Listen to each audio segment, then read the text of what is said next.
Perfecto. Ya. Entonces nosotros la clase pasada comenzamos viendo, acá quién no estaba en una clase, todos estuvieron, ¿no? Se habla ahí. Sí, sí. Perfecto.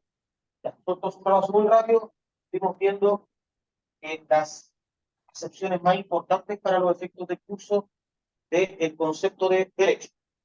Y nos quedamos con una de ellas, que es la que diferencia entre derecho público y derecho privado, llegando a concluir que el derecho privado es aquel que regula las relaciones entre los particulares, elemento A, y aquel que regula las relaciones entre los particulares y el Estado cuando el Estado actúa sin imperio, elemento B.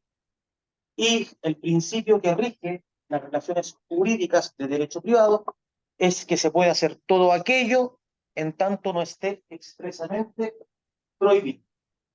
Mientras que en el derecho público se rigen las relaciones entre los órganos del Estado, elemento A, y entre los órganos del Estado y los particulares cuando los órganos del Estado actúan con imperio, elemento B. Y la máxima que rige las relaciones jurídicas de derecho público es que se puede hacer solo aquello que está expresamente permitido. ¿Dudas respecto de esa gran conclusión que llegamos de la clase anterior? Señor, usted de la Pismina, perdón, que lo digo de la Pismina. ¿Cuál es? ¿Me puede dar dos ejemplos? Vamos a ir repartiendo puntos, ¿ah? Esa es la lógica de señor, por todas las décimas son acumulables para nosotros. Por 5 décimas. Y las tiene que anotar en el chat del grupo. Enséñeme, por favor, la relación entre el Estado y los particulares en estos dos puntos, de derecho público y de derecho privado, con dos ejemplos. Pero que he entendido. ¿No me disculpe? Héctor. Héctor, sí. Chao, don Héctor. Y puede usar el pasapalabra, pero se pierden los sectores. Bueno, cuando el gobierno manda la licitación, vienen los privados. Es un ejemplo súper complejo, ¿eh? Pero vimos la clase anterior como el ejemplo más complejo que hay, y eso a lo mejor se lo dejamos a los abogados. ¿Ya? Vamos al ejemplo sencillo. Ejemplo sencillo que vimos en la clase anterior con esto. ¿Usted maneja?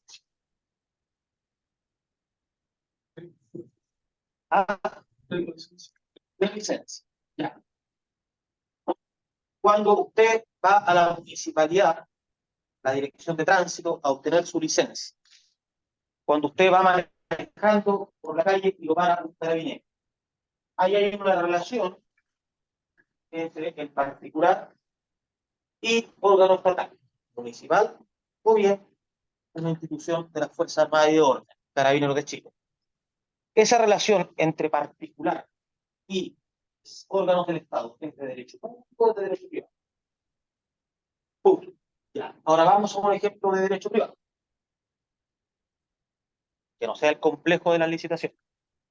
Hasta el día de hoy discuten los abogados cuáles son los principios que deben regir las licitaciones. ¿Son solo derecho público, solo derecho privado, etcétera, derecho público y derecho privado, un mix más, es más tirado al derecho público, más tirado al derecho privado, y discuten y tienen artículos? Entonces, eso lo vamos a sacar de este curso, así que. Un ejemplo prístino, muy claro. Digamos un ejemplo muy claro, en el cual un particular se puede relacionar con el Estado, pero en una relación jurídica de derecho privado.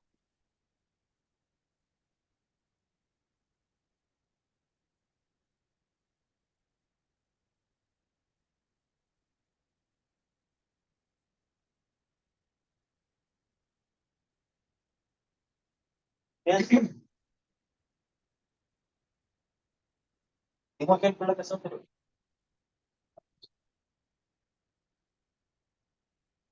Por ejemplo, cuando el Estado eventos funciona la parte y se basan de privados, de una fiesta. Perfecto. Y solicitaba.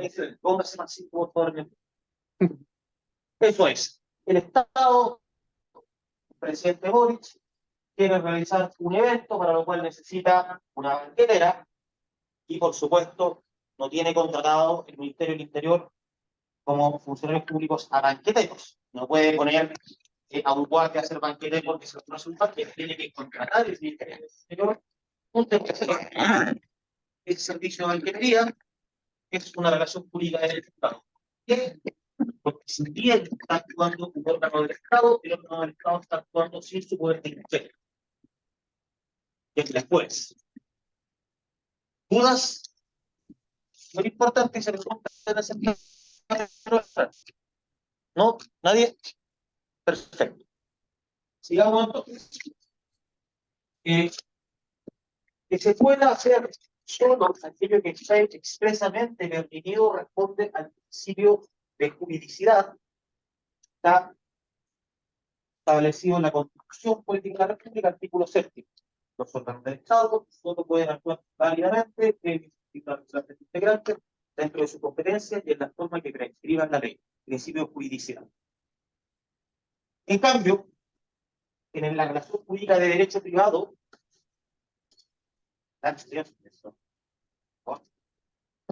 si no está expresamente prohibido, se puede realizar lo que uno quiera. Y así se inventan contratos que no existen en otras partes. Dependiendo de la materia, uno siempre observa lo que realizan otros países. Y así ha ocurrido siempre, tiempos inmemoriales. Cuando existía el Imperio Romano, siempre se veía el desarrollo jurídico que desarrollaban los romanos. Hoy en día, uno lo que ve es, por ejemplo, en el ámbito societario, lo que se realiza en el estado de Delaware, en Estados Unidos, que es lo más avanzado que hay. Generalmente los contratos, las sociedades, las startups se van todas a Estados Unidos, al estado de Delaware, porque los inversores prefieren las leyes del estado de Delaware. Son normas estables, son normas avanzadas. Entonces Chile va a copiar. Ley de sociedad anónima no es un invento criollo nuestro, sino que es observar el desarrollo de las sociedades en Francia, en Italia y por sobre todo en Estados Unidos. Entonces, si es que, ¿a qué es lo que quiero llegar? A lo que quiero llegar es que, dado de que son relaciones jurídicas de derecho privado, del ámbito contractual, no importa que no esté expresamente regulado en Chile, siempre se van a poder realizar en Chile en la medida en que no exista una prohibición expresa. ¿Claro? Claro, perfecto. Ahora, repasando el tema del trabajo en grupo. ¿Ya comenzaron a armar sus grupos? No, sería ideal. Porque recuerden que el trabajo se entrega el día del el último certamen. Entonces no se trata de que no tengan tiempo, nada de que a partir de la fecha ya pueden comenzar a desarrollar. Entonces, muy breve, porque ya lo vimos la clase pasada, de qué se va a tratar el trabajo grupal. Un grupo de 3 o 4, bueno, va a depender de la lista definitiva del curso, pero entiendo que deberían ser 3 o 4 personas. Si alguien queda suelto, ya puede entrar al grupo, podríamos hacer un grupo de 5. Donde lo que van a tener que hacer ustedes es crear una empresa. Yo les dije en la clase anterior que las empresas son verdaderos trajes a medida, de ejemplo el SAFE. Tienen que elegir si para los propósitos de lo que ustedes quieren efectuar, hipotéticos, lo que les conviene más es una sociedad de personas o es, en cambio, una sociedad de capitales. Teniendo en consideración que en las sociedades de personas lo más importante es la persona del socio, hablamos de socios, sociedad de personas, por ejemplo, la más relevante es la sociedad responsable limitada. En cambio, en sociedades de capitales no hablamos de socios, no hay socios en las SPA ni en las STC. Lo que hay son accionistas. Lo más importante no es la persona del consorcio, sino que en cambio lo más importante es la fuente de financiamiento. Y por eso es que ustedes, si quieren entrar a una sociedad de profesionales de responsabilidad limitada, no van a poder, si es que todos los socios no están de acuerdo. En cambio, si ustedes quieren comprar un papel a través de la raíz vial de acciones de la Chile, ustedes lo van a poder hacer en la medida que tengan el dinero. Es irrelevante la voluntad de los accionistas mayoritarios de la. Hola, hola. Y van a ir realizando otros pactos que los vamos a ir poniendo en el curso a medida que nos vayamos estudiando. Uno de esos pactos es un pacto de joint venture o un contrato de asociación empresarial. Y el otro son pactos laborales que tienen que establecer. Por ejemplo, si se asocian con una persona y me tocó, por ejemplo, tuve que constituir un preuniversitario que es bien conocido y, bueno, ¿qué pasa si uno de los consocios es acusado, ni siquiera sancionado, es acusado de acoso sexual a un funcionario o a una niña? ¿Podría seguir siendo socio? ¿Estaría obligado a vender? Bueno, eso va a depender de la voluntad de los constituyentes. Otro ejemplo, ustedes lo que quieren realizar es una empresa financiera y alguno de los socios es acusado, ni siquiera sancionado, es acusado de malversación de fondos. ¿Puede seguir en la empresa? Si no, está obligado a vender. Si no, bueno, todo eso se puede regular en los estatutos. Pero ustedes me podrían decir, pero ¿cómo si nos rige el principio de presunción de inocencia, en tanto que nadie sea condenado, se presume que es inocente? Sí, por supuesto, pero eso es en sede penal, sede pública. Nadie va a poder decir que usted es culpable de malversación de fondos o de violencia sexual. Por supuesto, y no los van a poder incriminar ni sancionar. Pero eso no obsta a que en una relación jurídica de derecho privado ustedes puedan, en virtud del principio de la autonomía de la voluntad, establecer los pactos que deseen. Ya lo vimos, por eso es que era tan importante distinguir los mundos del derecho público y del derecho privado. Diga, disculpe su nombre, señor. Víctor. ¿Qué preferido siempre ¿Cuál ejemplo? ¿El de la raíz vial y el del preuniversitario? Allá. No, otro. ¿Qué pasa si fueran trabajadores de Estado?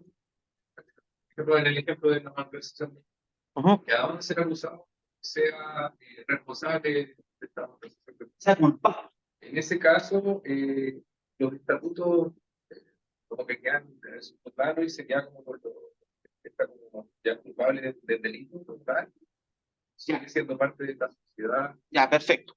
Entiendo su pregunta para dónde va. Me obliga a ir un poquito más atrás, ya para poder responderla bien.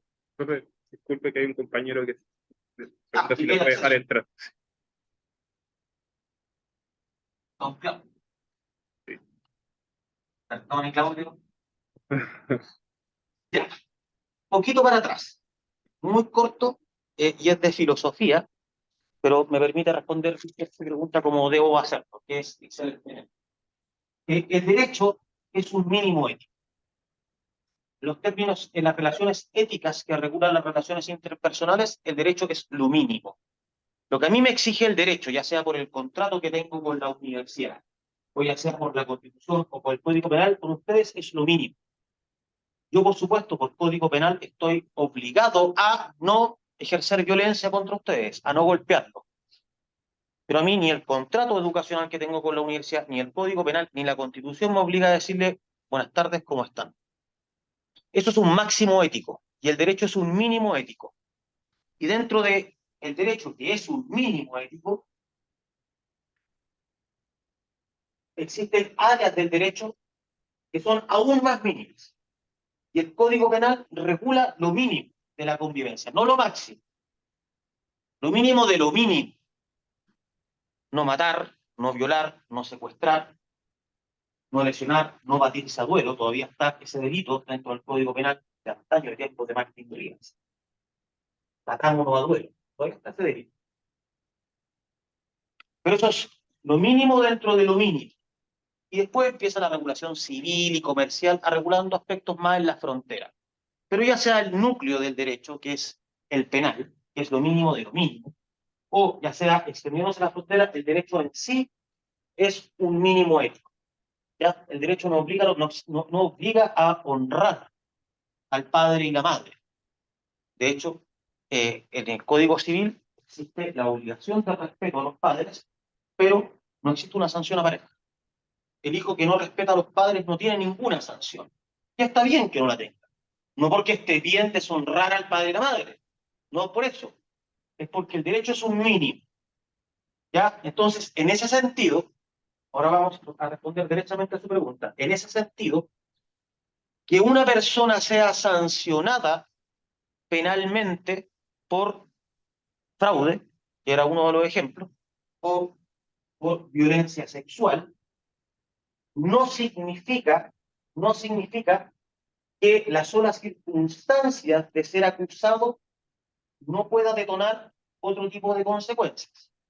Ahora, lo que pasa es que en el derecho penal, que es el, el, el núcleo, se detonan consecuencias jurídico-penales. Usted va a ir a la cárcel.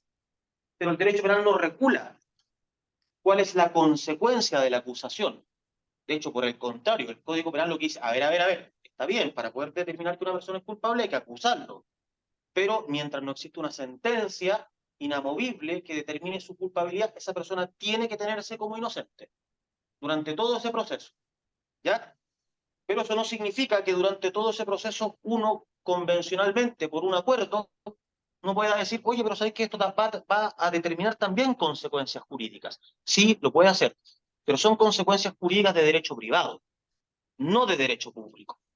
¿Ya? Entonces, nosotros podemos perfectamente crear una empresa, por ejemplo, que todos queramos acá crear una empresa, que sea de asesoría legal y financiera, una consultora.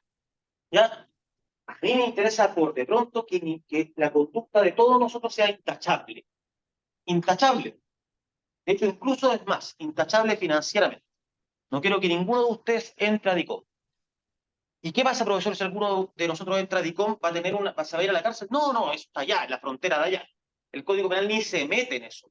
Pero eso no significa que nosotros, a través de nuestra autonomía de la voluntad, en una relación de derecho privado, no podamos establecer consecuencias jurídicas frente a ciertos sucesos. Porque en el derecho privado se puede hacer todo mientras no esté expresamente prohibido. Y no existe ninguna prohibición a que no se puedan detonar consecuencias jurídico-privadas porque una persona esté acusada, no sancionada, acusada de un delito. No existe una prohibición. Lo que dice la Constitución es, se presume inocente, sí, pero yo no estoy diciendo que usted sea inocente o culpable. Lo que estoy diciendo es que pierde sus derechos sociales por las circunstancias de estar acusado. Yo reconozco que usted en el ámbito penal sigue siendo inocente, sí, pero a usted me lo acusaron. A usted entraron en DICOM. No estoy diciendo que usted hayan defraudado al banco. Estoy diciendo que entraron a DICOM. Yo no quiero tener socios en DICOM. No quiero tener socios acusados de fraude. No quiero tener socios acusados de violación. Entonces se puede determinar a través de la voluntad de las partes. ¿Por qué? Porque estamos dentro del ámbito del derecho privado. ¿Se entiende? Ya. Entonces, se va a evaluar en este trabajo no solo tres elementos. O sea, primero, ustedes se van a argumentarme por qué eligieron a una sociedad de personas y no a una sociedad de capitales, o a la inversa, por qué eligieron a una sociedad de capitales y no a una sociedad de personas. Se va a evaluar un contrato de asociación empresarial de joint venture, que lo vamos a explicar más adelante, y se va a evaluar que ustedes incluyan dentro de los estatutos de esta sociedad ficticia, que la vamos a crear con un paso previo nomás a que nazca legalmente a la vida, que ustedes ya les dije, no tienen que firmarla, porque si la firman, ahí se van a meter en problemas, van a ser la empresa. Y ahí van a tener muchos problemas. Uno va a estar señalado, porque sí, puedo usar medio cuando, pero el profesor nos dice que era una empresa, ahora hay que disolver el arbitraje, y esos elementos son los que vamos a estudiar en el curso. Acá le acabo de dar un ejemplo. ¿Ya? Perfecto. ¿Profe? Innovación. ¿Ya tiene la fecha de la prueba? No, siempre la fecha de las pruebas la de acuerdo con ustedes. Yo les doy la opción a ustedes a que ustedes definan de común acuerdo relación jurídica de derecho privado. No, de verdad, de común acuerdo. Nada obsta a que yo pueda definirla con ustedes. Nadie me lo prohíbe. La universidad da fechas, pero yo nunca he visto una prohibición expresa de la universidad. El profesor está impedido de que... No está. En el ámbito del derecho privado no puede haber derecho público. La Federico Santa María es una institución de derecho privado. Es una fundación. Y yo también soy un agente de derecho privado. Entonces, mi relación con la Federico Santa María no puede ser otra que de derecho privado, por definición. Yo puedo hacer todo mientras no esté expresamente prohibido y no existe ninguna prohibición expresa a que yo fije como un acuerdo las fechas comunales. Entonces, si alguien dice lo contrario, tiene que venir a hablar el abogado de la Federico conmigo. Dígame. No tenemos que definir la fecha, porque se puede definir la cantidad que está. No, eso no. No, eso no se pase tampoco. Van a haber 2 certámenes, ambos son orales, y la tercera evaluación, valiendo 1/3 cada una, es de el trabajo.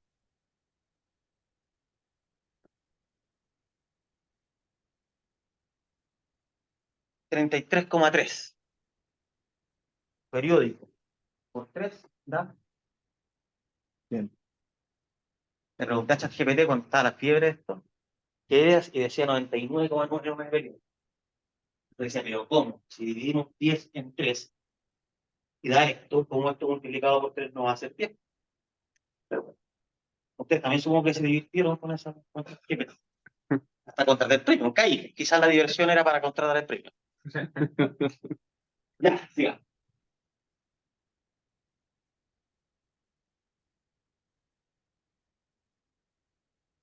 Uy, la Ignacio.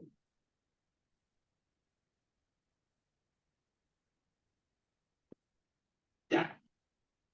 La clase pasada alcanzamos a estudiar la pirámide normativa. Perfecto. Entonces entra en todo el repaso. Entonces, todas las normas que existen en el ámbito del derecho objetivo, que fue otra diferencia que nosotros vimos en la clase pasada, de derecho objetivo y derecho subjetivo, ya no entre derecho privado y derecho público, sino entre derecho objetivo y derecho subjetivo, todas las normas de derecho objetivo se correlacionan entre sí en una relación de jerarquía, donde en la cúspide está la Constitución Política de la República. En el ámbito intermedio están todas las leyes, leyes de sociedad anónima, código civil, código penal, código tributario. Y en el ámbito más abajo están los decretos, la ordenanza, los reglamentos. También les dije que existen órganos encargados de velar por estas 2 supremacías. El órgano encargado de velar por la supremacía constitucional de la Constitución respecto de su inferior jerárquico, que es la ley, es el Tribunal Constitucional, y el órgano encargado de velar por la supremacía legal de la ley por sobre las normas infralegales, decreto, ordenanza, reglamento, es la Contraloría General de la República. Y acá vamos a hacer un stop antes de comenzar el gran tema del acto jurídico. Les prometí que íbamos a parar a la 8, para que puedan aprovechar el break. Así que alguien que me avise, por favor, cuando sea la 8. Entonces, nosotros vamos a tratar mucho, se nos advierto, mucho, la costumbre como fuente de derecho. La costumbre como fuente de derecho se puede encontrar en 3 situaciones.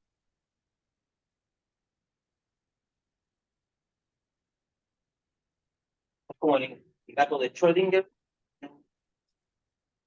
¿Conocen esa? ¿Sí? ¿En qué situaciones se puede encontrar el gato? Bueno, vivo, muerto. ¿Cómo se puede encontrar la costumbre como fuente de derecho? ¿En qué estados se puede encontrar? La costumbre puede contrariar el derecho y superarlo. Eso es la costumbre contra legem, costumbre contra de la ley.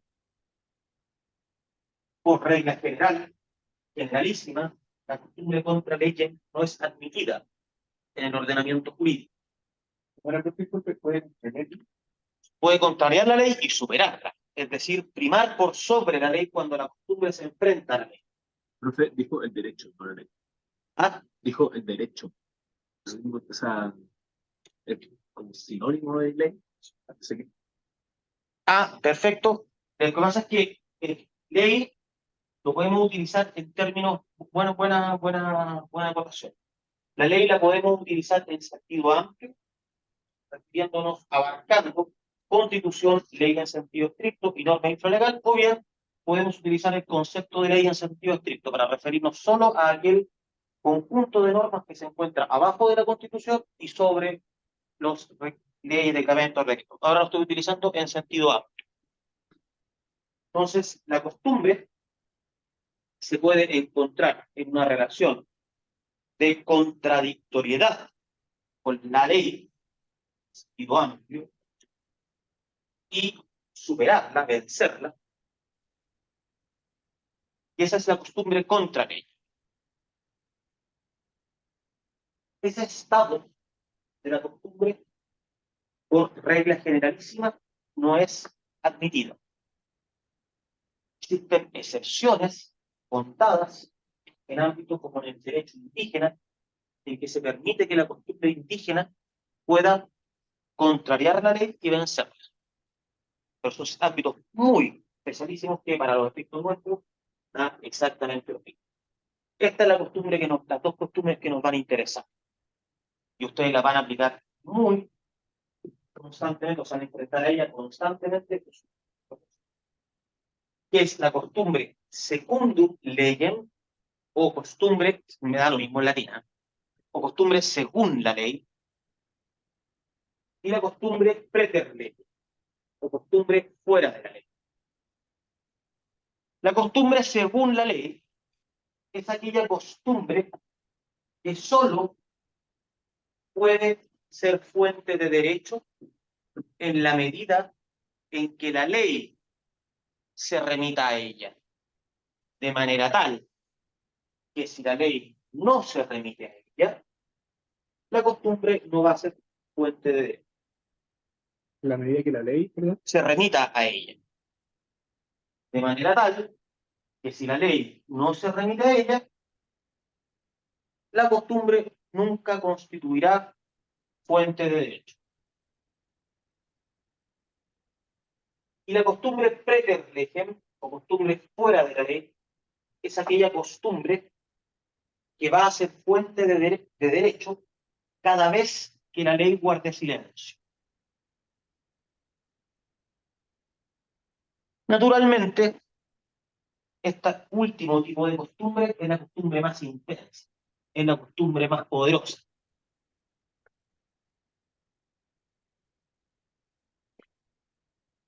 ¿Cómo se llama la última, verdad, profe? Costumbre preter legem o costumbre fuera de la ley. En silencio de la ley. Casos, la ley guarda silencio. Vamos a ver casos. Pero primero quiero que lo puedan tratar de visualizar como en términos analógicos. Imagínense que tenemos una fila de personas queriendo entrar a la universidad. Por X motivo, que haya un carrete o cualquier cosa. Pero están ahí afuera de portero. No es lo mismo decir, cada uno de ellos va a entrar en la medida en que el guardia, que es la ley, todo lo que está parado son costumbres. No es lo mismo decir, cada uno de ustedes va a entrar en la medida en que yo los deje entrar, a decir, mientras yo no diga nada, pueden entrar. Naturalmente se va a llenar la universidad en el segundo caso, mientras que en el primero va a estar uno a uno. ¿Dónde es más intensa en este último caso? ¿Dónde se expresa esto? En el derecho comercial. Nosotros vamos a partir estudiando, después de esta unidad introductoria, el derecho comercial, y en el derecho comercial la costumbre es muy intensa. Siempre la costumbre va a poder ser fuente de derechos cada vez que la ley guarda silencio. La ley guarda silencio, costumbre fuente de derechos. En cambio, en las relaciones jurídicas de derecho civil, pero tanto el civil como el comercial son de derecho privado. Dentro del derecho privado tenemos el civil y el comercial. En las relaciones jurídicas de derecho civil, solo rige la costumbre según la ley. Entonces, por ejemplo, vamos al ejemplo antiguo. Un contrato de compra-venta. Eso es lo que yo les enseño a mis alumnos cuando hago clases de derecho civil. Ya para abogado. Les enseño a mis alumnos, les digo, a ver, el precio. ¿Qué elemento es dentro de la compra-venta? Y siempre se equivocan y me dicen que es un elemento de la esencia. Porque Si no existe el precio, no hay compra. Te digo que eso es un error, porque no hay compraventa civil, pero también hay compraventas comerciales. Y en el Código de Comercio está establecido expresamente que siempre que no se fije el precio será determinado por la costumbre del lugar, según la plaza. A ver, estamos celebrando un contrato de venta de caballos. Oye, pero dijimos solo 3 caballos. ¿Y dónde se va a entregar? Pero no establecimos el precio. Si ese contrato fuese civil, esa compraventa no produce ningún efecto. Pero si ese contrato es comercial, ambos de compraventa, lo que va a decir, puede proveer, ¿cuánto se cobra por los caballos acá en Puyanque? No sé si existe. En Puyanque. Listo, y se determina el precio, lo determina la costumbre. ¿Por qué? Porque en el ámbito comercial la costumbre es más intensa. ¿Ya? Entonces, ahora vamos a ver qué es, ya, pero qué es civil, qué es comercial, qué es esa cuestión, qué es esa diferencia. Vamos a ver esa diferencia, vamos a ver de qué se trata la costumbre, de qué hablamos cuando hablamos de costumbre y la vamos a distinguir de los usos. Ahora, estamos bien. Vamos entonces a distinguir primero que todo qué es un ámbito civil y qué es un ámbito comercial.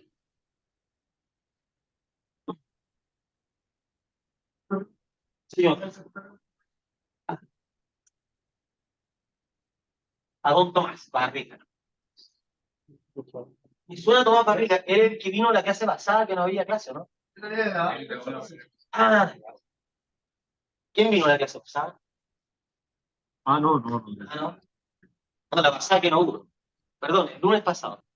Alguien vino a la universidad, ¿cierto? Sí, pues. Serían como 2, creo. Ah, 2. No le dieron el. Era todo desgraciado. Y en la tele. Pero pudieron haber tomado café eternamente, ¿no? Está el café después de. Ya, entonces, para nosotros poder determinar si estamos frente a una relación jurídica de derecho civil o una relación jurídica de derecho comercial, tenemos que saber si estamos frente a un acto de comercio o estamos frente a un acto civil. Los actos de comercio están regulados en el artículo 3 del Código de Comercio, que prescribe que son actos de comercio, ya sea para una de las partes o para ambas, los siguientes, y enumera. Y eso lo vamos a estudiar en detalle cuando entremos a derecho comercial. Pero necesito que entiendan dos cosas. Primero, que un acto puede ser puramente civil, un acto puede ser puramente comercial, o un acto puede ser mixto, es decir, civil para uno y comercial para otro. No se cuestionen tanto que lo voy a explicar. Cuando un acto es comercial, por ejemplo, virtud del número 1 de este artículo 3 del Código de Comercio, un acto es comercial cuando uno compra con la intención de vender. Ustedes van a La Vega a comprar casatas Chamonix para producir terremotos. ¿Quién dijo eso? Ya estamos, vaya, estaba septiembre. A la vuelta de la Ya esquina. están 18. Está bien, esa es la actitud. Ya, entonces, eso es muy distinto a ir a comprar helado Chamonix porque hay un cumpleaños. Entonces, 2 personas van. Usted va con su amigo a comprar helado Chamonix a La Vega. Y 10 casatas. Oye, ¿para qué quieren las 10 casatas? No, que está el cumpleaños mi hijo y le gusta el helado piña. Ah, perfecto. ¿Y tú? No, va a producir terremotos. Para él, la compraventa va a ser civil, porque es para el consumo, pero para el otro va a ser comercial, porque es para vender. Cuando uno va al kiosco, no, ¿qué kiosco? No conozco el coffee break, lo voy a conocer hoy día. Pero cuando vayamos al coffee break, ahora, siempre tienen que pensar en términos jurídicos. Cuando vayamos al coffee break, naturalmente a ustedes no le venden, ¿cierto? Se nos pasa. ¿Sí? Pero no importa. El acto de pasarles a ustedes, para ustedes es civil, pero para ellos es comercial. Ellos compraron el pan para entregarlo, cumpliendo un contrato. Para ellos siempre va a ser comercial esa entrega, pero para ustedes siempre va a ser civil. Cuando ustedes van a la bencinera y echan benzina para su auto, no para el auto de la empresa, no para un camión, para su auto consumo personal. La compra-venta de benzina para ustedes es civil, pero para la bomba es comercial, porque ellos la compraron para venderla. Entonces ahí se va estableciendo un criterio para poder determinar si un acto es civil o un acto es comercial, y también pueden entender que un acto perfectamente puede ser civil para uno y comercial para otro. El mismo acto. El último ejemplo lo hago. Acá hay un casino también. Yo he venido a comer con a veces. Entonces yo voy a comprar ese casino y para mí es civil, pero esa misma compraventa, la misma compraventa es comercial para el otro. Señor. No, yo. Señor. No, ya. Perdón. Por ahí Un sí. ejemplo de ámbito netamente civil. Acá. Vamos ahora al ámbito netamente civil. Pero antes de ir al ámbito netamente civil, ¿estamos bien con lo comercial y lo comercial civil? Yo tengo una duda con el acto civil. Es decir, siempre No, vamos al civil ahora, al civil civil. pero lo que dijo recién Ujú. era del acto civil, o sea, cuando uno compra para consumo propio, ¿Sí? siempre es civil. No. Ahí hay un pequeño asterisco, porque va a depender de ciertos numerales del artículo 3º que mercantilizan objetivamente el acto, independientemente de la intención, según el instrumento. Por ejemplo, con cheque. El cheque mercantiliza el acto. No hay nada que hacer. No es lo mismo pagar con tarjeta de débito o crédito que pagar con un cheque. Por disposición expresa del artículo 3º, el cheque mercantiliza. Pero eso lo vamos a estudiar en detalle cuando estudiemos Derecho Comercial. Quiero que entiendan por el momento lo que podría ser un acto comercial civil. Ahora vamos a ver un acto civil civil. Profe, ¿y el acto comercial civil es mixto? ¿No? Sí, exacto, ese es el acto mixto, el comercial civil, el que para una de las partes es civil y para la otra de las partes es comercial. Ser comercial civil tiene que ser personas naturales. No, no necesariamente. No necesariamente. Perfectamente puede ser civil civil, o comercial civil o comercial comercial entre personas que son naturales. No necesariamente se requiere que intervengan personas jurídicas o empresas. Entonces yo Salvo que también acá lo mismo. Ciertos numerales del artículo 3º mercantilizan, como por ejemplo cuando interviene una sociedad anónima. Siempre que interviene una sociedad, el acto es comercial. Da lo mismo su intención, no intención, si la puerta la compró para ponerla en la oficina del gerente o la compró para estar irrelevante. Usted es sociedad anónima, mercantil. La sociedad anónima mercantiliza, al igual Profe, que un documento como una letra de cambio, pagaré un cheque. Pero eso lo vamos a estudiar en detalle cuando estudiamos Derecho Comercial. profe, tengo una duda. Acá están. Señor, Eh, ¿quién? si una empresa a otra Pero empresa le ¿con quién pasa hablo? cheques, Tomás, Toma. si una empresa a otra empresa le pasa cheques y esta deja de pagarle a la otra empresa, según la ley chilena, le puede negar la venta a la otra. Se me Si ocurrió una, ahora que si una empresa le paga a la otra con cheques, sí, pero esta no deja de pagar, no puede cobrar los cheques, por ejemplo, le rebotan o los ¿ya? protesta a la otra parte. ¿Ya? La empresa que no recibe pagos, ¿puede negarse a venderle al cliente? Pero usted está partiendo del supuesto que la venta se produjo ¿cuándo? ¿Cuando le pasó el cheque o después de que le pasó el cheque y Cuando le le pasó el rebotó? cheque. Ya, o sea, todavía no se entrega el producto. No, se entregó el producto, por ejemplo, y tienen una relación comercial, se genera una relación comercial a partir de los cheques. ¿Ya? Posteriormente a eso, la empresa que le rebota los cheques quiere seguir comprando. Si la otra parte se puede negar a venderle, Sí, se puede negar a venderle. ¿Por qué se puede negar a venderle? Porque uno solo está obligado a recibir la moneda de curso legal. Y la moneda de curso legal es el peso. No existe la UEF. La UEF es una fórmula matemática para determinar el peso. Pero solo yo estoy obligado a recibir pesos. No estoy obligado a recibir cheques ni pagarés. Oye, pero es que te compro esto, pero con un pagaré. ¿Estás obligado a aceptar? No, solo estoy obligado a aceptarte dinero. ¿Se entiende, no?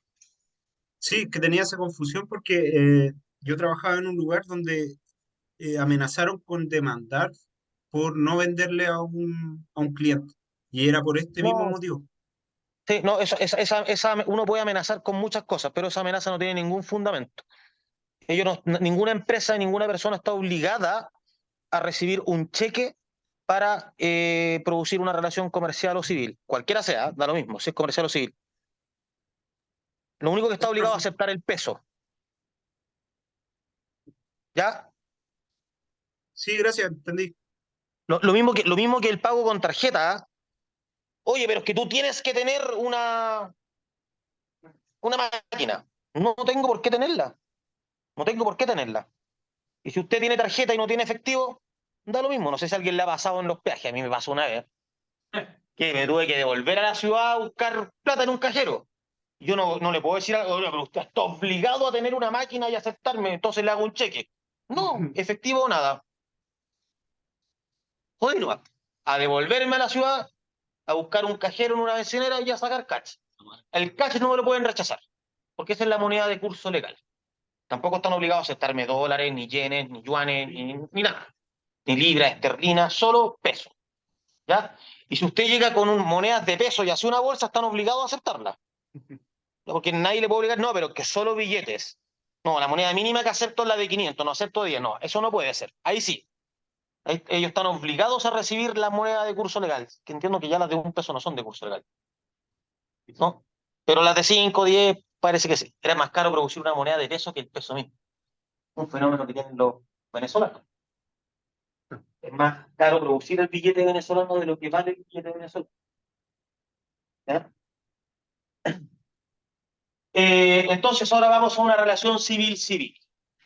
Ya sabemos que quien compra para vender, la venta para él va a ser siempre comercial. Si alguien compró para vender, la venta de él va a ser siempre comercial, pero compró para vender. Es decir, hay que observar el ánimo al momento de la compra.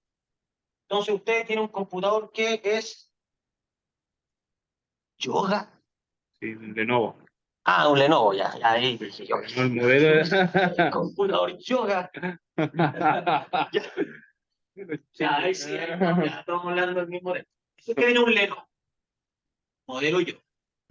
Perfecto. Entonces, cuando usted compró el Lenovo, lo compró para usarlo. Pero resulta que usted ahora me dice, ¿sabes que está viejito? Quiero renovarlo. Te lo vendo, profesor. ¿Sí? ¿A cuánto? Sea 100.000 pesos. Ok, lo acepto. Se perfecciona la compraventa entre nosotros. Y yo lo quiero para usarlo. Entonces, la compraventa va a ser para usted civil y para mí civil. ¿Por qué para usted civil? Porque por más que me lo esté vendiendo, cuando usted lo compró, no lo compró para vender, lo compró para usar. Y la intención debe observarse al momento que se efectuó la compra. Pero ese es Si después, civil. un segundo, si después esta persona que iba a comprar, que fue a comprar 10 casatas de helados Champix, se dio cuenta que en verdad su hijo no era muy popular en la escuela y fueron dos amigos y se comieron 2 casatas y le sobraron 8 y le dice al vecino, oye, te vendo 8 casatas de Chamonix. Ah, vale. Es civil, porque él no las compró con la intención de revender. La intención de revender surgió después en el tiempo, porque su hijo, lamentablemente, no tenía tantos amigos y sobraron 8 casatas. ¿Se entiende, no? Entonces, pero es distinto que yo diga, oye, ese de no, que me lo están viendo a 100. Y yo sé que alguien en mi oficina, una empleada mía, me lo quiere es un Lenovo Yoga. Me acordé. Yoga, Lenovo.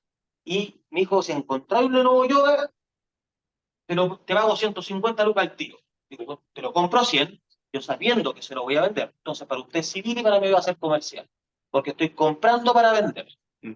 Profe, esa intención, ¿cómo se...? Entonces, eso es probatorio. Eso simplemente es probatorio. Nada más que probatorio. En temas de juicio y de abogados, puras cosas no nos interesa. Lo que sí nos va a interesar mucho, a nosotros como vamos la hora, ¿eh? Lo que sí nos va a interesar a ustedes les va a interesar mucho es poder distinguir si están en presencia de un acto civil o están en presencia de un acto comercial. Porque las normas que se aplican a un acto que es civil y a un acto que es comercial son totalmente distintas. Entonces, si yo compro Lenovo para vendérselo a una empleada mía, las normas que se me van a aplicar a mí no van a ser las mismas normas que se le van a aplicar a usted, porque para usted es civil. Por ejemplo, en materia de prueba de las obligaciones. Esta es la más importante. En virtud del artículo 1709 del Código Civil, en las relaciones jurídicas de derecho civil, no se pueden probar por vía de testigos obligaciones de un monto mayor a las 2 UTM. No sé cuánto está la UTM. ¿A cuánto está la UTM? 36 lucas, 37 lucas. No, 35 no, pues, señor. 36 por ahí sí, o 35 estábamos el año pasado, ¿no? Sí, no, es cara. Ah, verdad, toda la razón. Ya, ya. ¿A cuánto está la UTM? 46 por 2 es 92. 92 lucas. Entonces, 92 lucas. Y ese computador me lo está vendiendo a 100 lucas. Usted nunca va a poder probar esa obligación, porque para usted es civil. Y existe una prohibición de probar por la vía de testigos. Oye, pero es que tengo a todos los compañeros testigos. Y el juez le va a decir, pero ¿y esto es para usted civil? Y el Código Civil 1709 dice que no puede probar por la vía de testigos una obligación de más de 2 UTM. Usted me dice que costó 100.000 pesos, ¿cierto? Sí, pues eso es lo que costó. Yo le pasé el computador al profesor, y el profesor no me ha pasado las 100 lucas. Pero eran 100 lucas. Pero están todos testigos, pero usted está privado de la prueba testimonial cuando es superior a 2 UTM. No así en sede comercial. En sede comercial se puede probar por la vía de testigos independientemente del monto. Y esto es muy importante cuando ustedes están negociando. Los negocios se pueden cerrar perfectamente, olvídense de los contratos. Ese es un mal concepto previo con el que vienen los alumnos, tanto en Derecho como en Ingeniería. Y acá, si no hay un contrato que está ante notario, no, los contratos. Adelante, por favor. Justo al completo. Sí, justo. Interesantes. Los contratos, por regla general, son consensuales. Es decir, se perfeccionan por el mero acuerdo de voluntades. Solo excepcionalmente hay contratos que obedecen a una formalidad, como por ejemplo la compra-venta de bienes raíces. Pero nada más. Comprar un automóvil no notaría, no, ¿qué notaría? Si el automóvil se compra por simple acuerdo de voluntades. Nada más. Una servilleta suficiente. No es verdad, es verdad. Pero Hay muchos casos en los cuales, si ustedes están negociando un contrato, y por eso es que a ustedes les va a servir, yo no les voy a decir cosas que no les van a servir. Esa es la gracia de esta clase. Y que espero que me diferencie de otros colegas. Si ustedes están negociando un contrato en un restaurante, ustedes saben que ese contrato es un contrato que es meramente civil, necesitan por lo menos un principio de escrituración. Entonces, usted lo que tiene que decirle al mozo es, por favor, ¿puede venir? Es una servilleta, tiene un lápiz. Mire, ¿qué es acá? Escuche.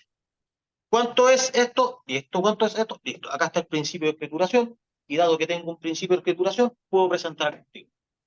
Y ahí tienen amarrado un contrato millonario. Y hay muchos casos así, no sé si usted le ha tocado negociar, pero uno generalmente invita a los clientes a un restaurante, se puede tomar una botellita de vino cada uno y cierran perfectamente un contrato de 40 palos. Y después lo dice, no, pero es que en verdad tengo que hablar, ¿cómo que hablarlo con quién? Pero si ya lo cortamos. Y la servilleta les puede salvar todo. ¿Ya? ¿Tiene la firma del... No, pues si la firma no es la que acredita la voluntad. Lo que acredita la voluntad es la palabra escrita. ¿Ya? Estoy de acuerdo en esto, pero necesitamos un principio de escrituración para que pueda entrar testigo.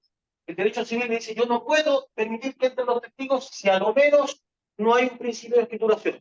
Porque en el derecho civil, por 1709, Por puro testigo no podemos probar obligaciones de más de 2 UTM. Y ese estoy de acuerdo, debería ser firmado por él. O sea, él es civil. O bien el testigo. El testigo puede decir perfectamente ante el juez civil, decir, sí, él estuvo de acuerdo. Y el abogado de la contraparte dice, oye, pero no, esto más de 2 UTM. Y dice, pero no seis payasos, acá hay un principio de escrituración.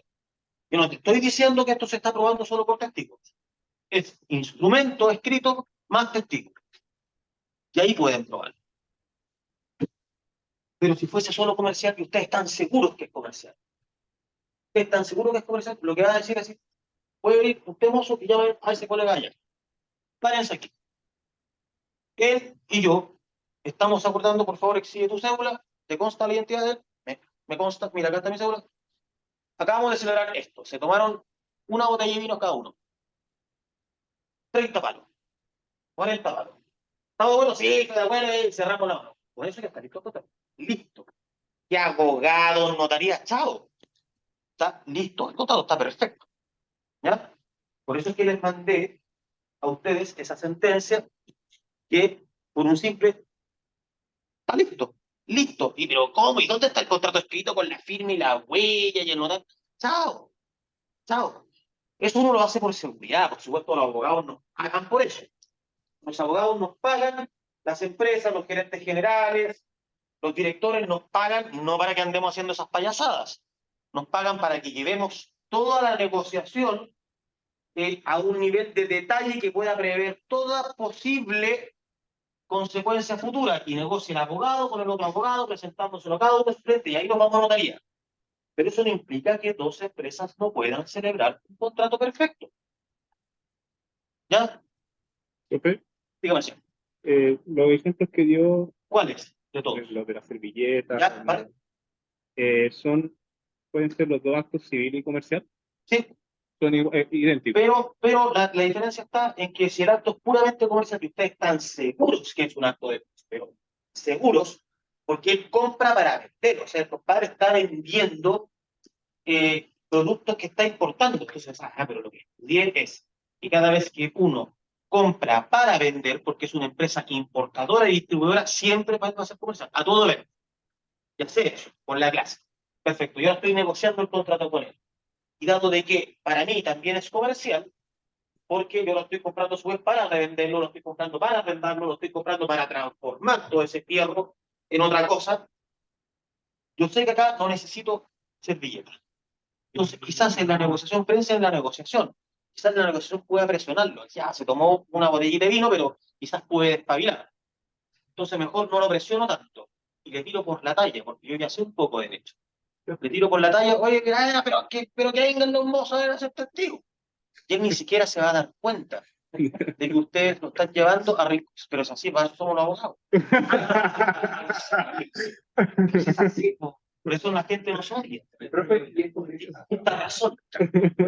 Así que siempre anden, por favor, con un lápiz y una servilleta, por último. En una mascarilla, perfectamente. Ya, ya. Pero si están seguros que es comercial y ustedes lo pueden hacer, no le van a decir a su contraparte, por supuesto, oye, pero hagamos esto legal, porque yo sé que no, pues se van a quedar callados, lo van a tirar como por la talla, y después van al restaurante y piden el nombre de esos 2 mozos que estaban ese día y lo citan como testigo a tribunal. ahí en el acto comercial entonces no hace falta la escritura. No hace falta la escritura porque no existe la prohibición de probar las obligaciones según el monto. Cualquiera sea el monto, siempre se puede probar por la vía testimonial. Profe, y en caso, por ejemplo, que en caso un acto comercial 100% y yo celebro como este contrato con los mozos y luego No. o sea, No se debe contrato con los mozos, sino que con el otro con su contraparte comercial. por ejemplo, es harta plata y el otro tipo se quiere arrepentir de la cuestión y le doy mano a los mozos para que no No. no, Sí, no puede pasar. Pero lo que pasa es que ya eso es un sistema de abogados, porque existe un delito asociado al rendir el falso testimonio y a personas que hacen de su profesión, lo dice el Código de Procedimiento Civil, a personas que hacen de su profesión rendir el falso testimonio. Esto era típico de tiempo de Martín Riva, que se le pagaba al vago, oye, toma ahí tenéis un que sí, y se andaban creando y disolviendo contratos. Entonces, si ustedes creen que están frente a mozos que puedan estar expuestos a esa situación, acérquense a una cámara. Pero en el caso, si yo tuviese, lo estoy grabando en la voz, ¿sirve como prueba? Ya, te voy a tratar de responder esta pregunta de la forma más sencilla posible. ¿Ya? Compleja, pero necesito responderse, ya que me la formulo. ¿Cómo estamos a la hora para ver si la respondo ahora?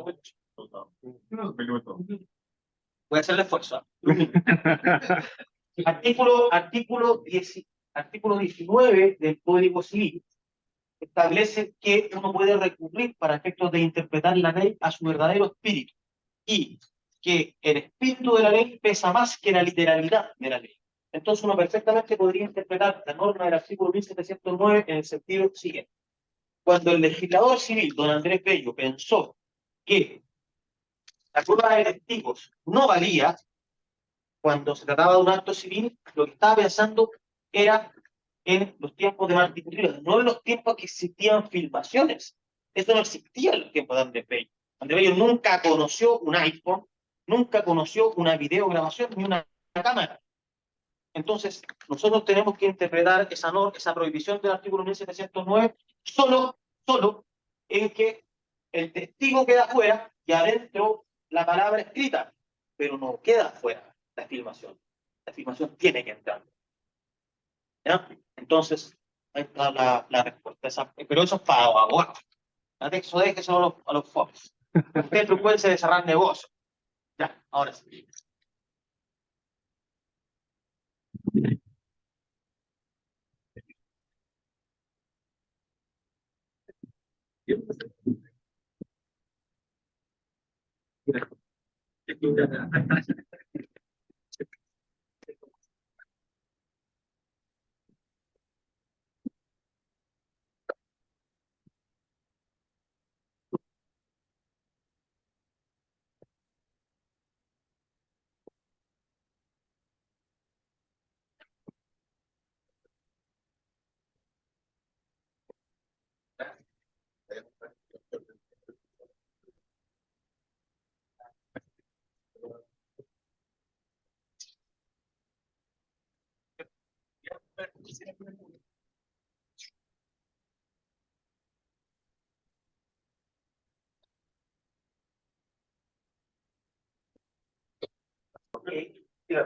Todo el principio de filtración. El acto civil dice que no se puede por vía de testigo. Vale. Vale. Sí, probar una obligación cuyo monto supere las 2 unidades tributarias mensuales. Si no tiene este principio de filtración, ¿no puede? Claro, porque ahí no estás probando con testigos, sino que el testigo está complementando una prueba que está por escrito, como una servilleta, una mascarilla, etcétera. ¿La duda respecto a lo que yo hablo? Sí, señor. Usted antes se sentó ahí. ¿Le quitó el puesto, don Héctor? Y aquí siempre estamos hablando de la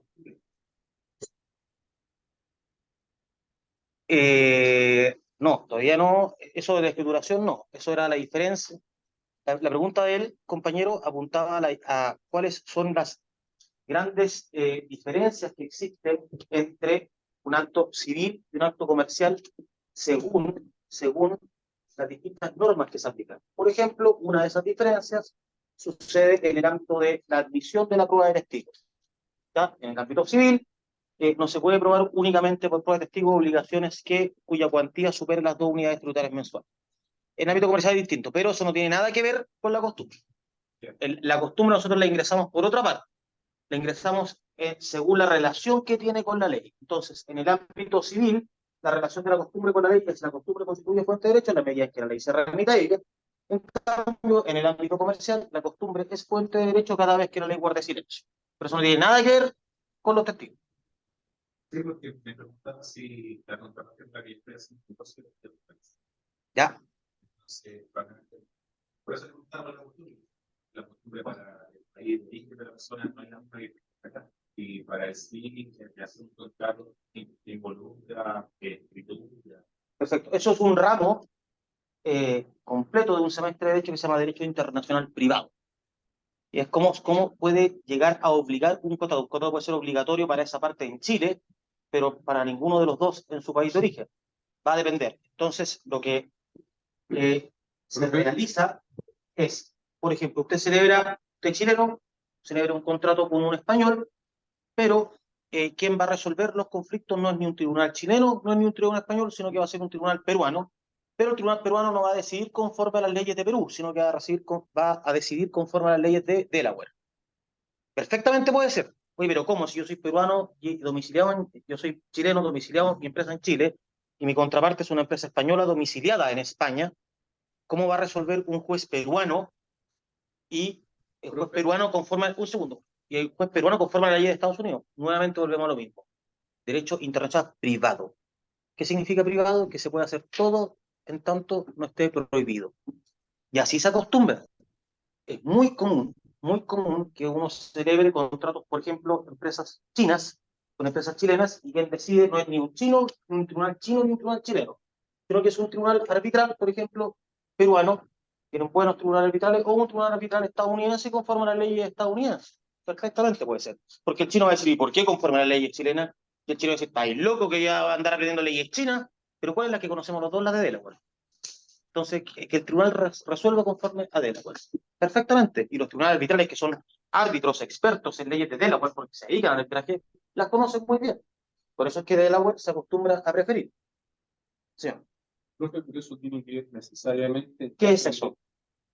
Me refiero a la condición contractual que se está supeditando entre la persona que es china y el chileno, en condiciones en que vayan a transar básicamente un negocio internacional. Sí. Porque si fuese acá en Chile, se tiene que regir por las leyes chilenas. Sí, eso es lo que dice la ley chilena. Pero desconocemos lo que dice, y yo lo desconozco, lo que dice la ley civil china. No tengo idea. Y entiendo que las leyes chinas, depende si es China continental o Hong Kong. No, Ni hablar de Taiwán. se Está entiende. a punto de producir la tercera guerra mundial. Es verdad. Entonces, no sabemos qué es lo que dice una ley chilena, una ley china. Por ejemplo, se transmitió, salió hace muy poco en los periódicos, se transmitió una sucesión hereditaria de una persona que era heredera de bienes chilenos, pero que estaba en Uruguay, y un tribunal uruguayo dijo, sí, tú eres heredero, anda y haz valer la posesión efectiva en Chile. Y el tribunal chileno dijo, no, ¿de dónde? Según la ley chilena, es muy bonito lo que resuelven los uruguayos, bonito, yo no me meto con ustedes, pero ustedes no se metan con Chile. En Chile es inadmisible hacer valer esa sentencia acá. Si usted quiere ser un heredero de los bienes domiciliados en Chile, tiene que tramitar todo en Chile. Pero el tribunal uruguayo dijo, llévalo a Chile, ¿no? Pero, ¿qué te metes tú, Uruguay? Entonces yo no sé si pueden quedar obligados conforme a la ley china o no. Entiendo también que conforme a la ley china, siempre el Estado tiene una participación, aunque sea minoritaria, en todas las empresas. Propio de una economía centralizada, entiendo. Puedo estar equivocado. Pero si está realizando un negocio en Chile, en términos chilenos, vende a entidades chilenas, se rige por ley chilena. Lo que te va a decir Chile, sí, pero no sabemos lo que dice China. China en su propia ley. En términos de, por ejemplo, cuando ocurre la importación desde China a Chile, pues obviamente ahí sí es válido lo que está diciendo el compañero, que básicamente habría que regirse por leyes internacionales o decidir quién se va a regir, pero cuando él está vendiendo chino, vende al chileno, eso es ley chilena. Pero para el chileno, no sabemos para el otro. Te lo pongo un ejemplo más extremo. Coreano del Norte. No creo que un coreano que las leyes de Corea del Norte digan, ah, no, pero si se celebra en Chile, no importa que nuestro nacional esté metido. No, que sean las leyes chilenas. No, de seguro, no, también lo desconozco, pero de seguro Corea del Norte va a decir, no, o sea, hay involucrado un coreano del norte, acá rige la ley coreana del norte. ¿Me entiendo, no? Entonces, no sabemos lo que dicen ellos. Ahora, lo que tú estás diciendo es la solución chilena, sí. Si el contrato se celebra en Chile, respecto a bienes que están en Chile, rige la ley chilena.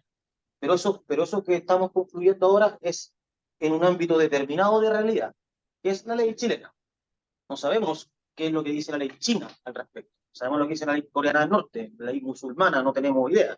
Si firmamos en Dubái. Si vienen ellos bajo la misma justicia, el ejemplo de Uruguay, si vienen los chinos a obligar algo, no van a poder salir en ninguna condición porque se van a encontrar con la ley chilena. Es que te lo digo en Chile, pero te lo digo a la inversa. No, Viceversa, no es, para nosotros, para ellos. exacto. Imagínate que las cuentas de esa empresa, que la China tiene solo una agencia en Chile, una agencia, una oficina virtual en huérfano, pero en verdad la cuenta corriente está en un banco chino. Los bienes están en China. Entonces, ¿qué va a hacer el chileno? Oye, pero acá, oblígame, anda a China a obligarme. Y el chino le va a decir, no, pues, acá no es así como tú decís. En China rige otra cosa.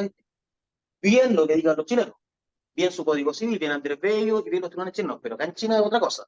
Entonces no sabemos lo que hay una incertidumbre respecto a las regulaciones de otros países. Y por eso es común que antes de realizar esas negociaciones hay un término medio. A ver, ni China ni Chile. Vamos a la regulación o española o italiana o francesa, algo más término medio, y que no resuelvan ni los tribunales ni los míos, sino que otro tribunal de otro país. Y acatamos lo que dice. Porque si no, cada uno se va a poder excepcionar conforme a sus propias normas, y no es justo, siempre hay que buscar como una equidistancia. ¿Algo más? ¿Santiago Tibor? Tiene cara de pensativo. ¿Qué pasa? Ya, sigamos entonces. Entonces ahora lo que nos falta respecto a la parte que dejamos pendiente es saber qué es lo que es la costumbre. Y acá viene esto pregunta prueba también. ¿Qué es la costumbre? La costumbre es la repetición constante y uniforme de una determinada conducta, y acá viene lo importante, bajo la convicción de estar siguiendo un imperativo jurídico. Esa última parte de bajo la convicción de estar siguiendo un imperativo jurídico es lo que se denomina el elemento subjetivo de la costumbre. En cambio, la primera parte que yo les dije, la repetición constante y uniforme, es el elemento objetivo de la costumbre.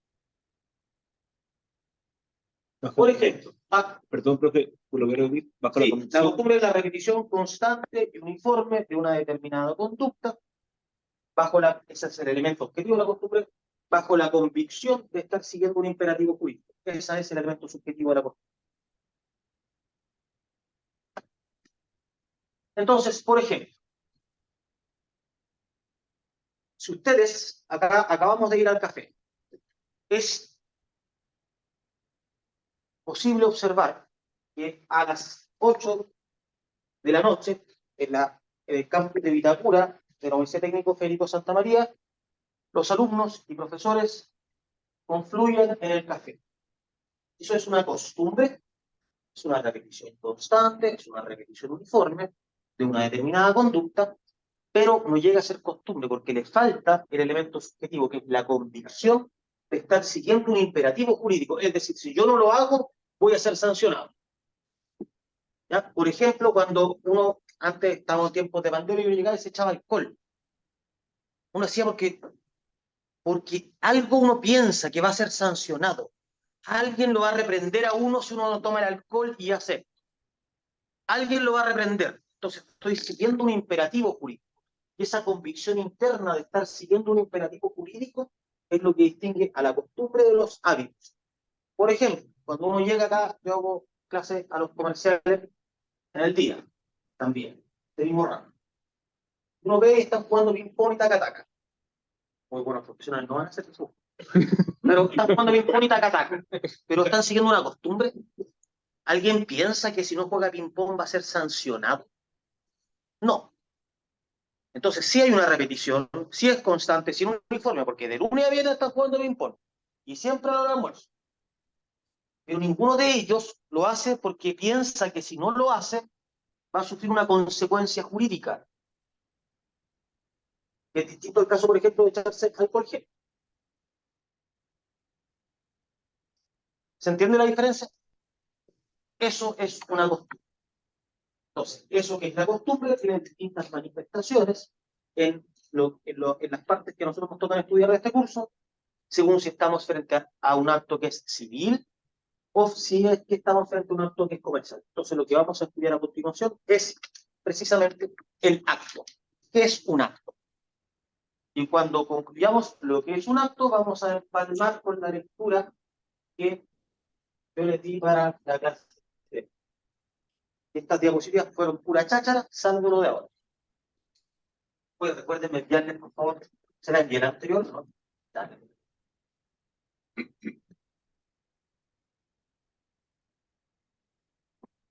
Ya, esto no hay cháchara. O sea, esta PPT sirve, y sirve especialmente en esta parte. Entonces, nosotros necesitamos llegar al concepto de acto jurídico, porque el acto jurídico es el continente y el contenido es el acto jurídico que es civil o el acto jurídico que es comercial. Pero para poder saber qué significa un acto jurídico civil o un acto jurídico comercial, necesitamos primeramente poder comprender qué es un acto jurídico. ¿Ya? Entonces, uno parte primeramente de los hechos. Los hechos pueden ser del hombre o los hechos pueden ser de la naturaleza. Ejemplo, en la literatura se está hablando de la salida del sol, la puesta del sol, la muerte de una persona, que existan nubes, que sea miércoles. Eso es un hecho de la naturaleza. Un hecho de la naturaleza, en principio, puede o no puede tener consecuencias jurídicas. Por ejemplo, la muerte produce consecuencias jurídicas. La salida del sol, en principio no, depende de la voluntad de las partes. Celebramos los dos un contrato por ese computador que lo guardó, se le acabó la batería. Lo guardé porque estaba muy barato.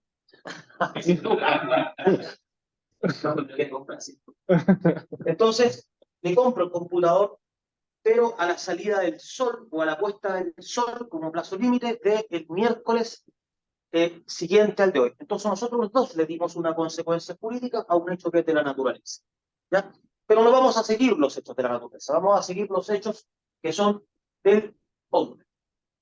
Entonces, los hechos que son del hombre pueden ser involuntarios o pueden ser voluntarios. Eso es importante. Involuntarios. Ustedes están con su pareja en la casa y se dan vuelta y cornetan. No sé si le ha pasado, pero suele pasar. O un sonámbulo. Ustedes están con un roommate de sonámbulo va y les saca un yogur y se les come, pero comen. Infringiste el contrato, pero eso no es un hecho voluntario. Es un hecho involuntario. Estaba sonámbulo, no tenía la voluntad involucrada. Entonces, eso lo vamos a obviar, los que no son voluntarios. Nos vamos a quedar únicamente con aquellos hechos jurídicos del hombre y que son voluntarios. Entonces, acá podemos distinguir entre los hechos jurídicos y los actos jurídicos. Los hechos jurídicos pueden ser los ilícitos, los hechos ilícitos. Nos vamos a quedar con los ilícitos, vender droga. Nos vamos a quedar con los actos que son jurídicos. Esto es lo importante. Acá. Esta es la parte más importante. Entonces, los actos jurídicos pueden ser o unilaterales o bilaterales según la cantidad de voluntades que se requiere para que se perfeccione. Anótenlo eso. Según la cantidad de voluntades para que se perfeccione, el acto jurídico puede ser unilateral o puede ser bilateral.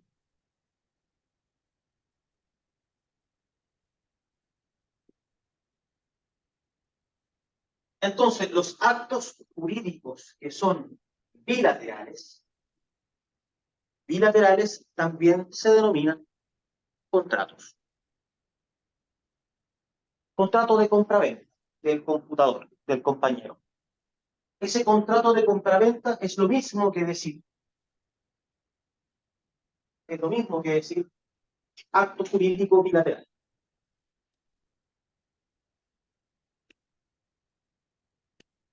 De la misma manera que decir, ¿cómo es?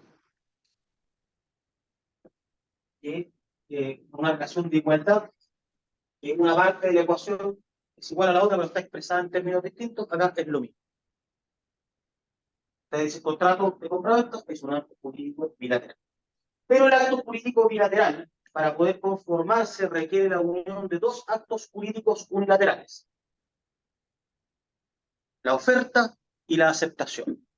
Cuando ustedes van a hacer parar una micro o un taxi o un colectivo, levantan la mano, lo que hacen ustedes es aceptar una oferta.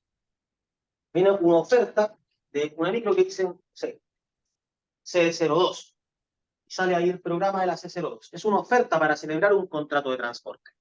Y va paseándose ese microbús con una oferta a cualquier público.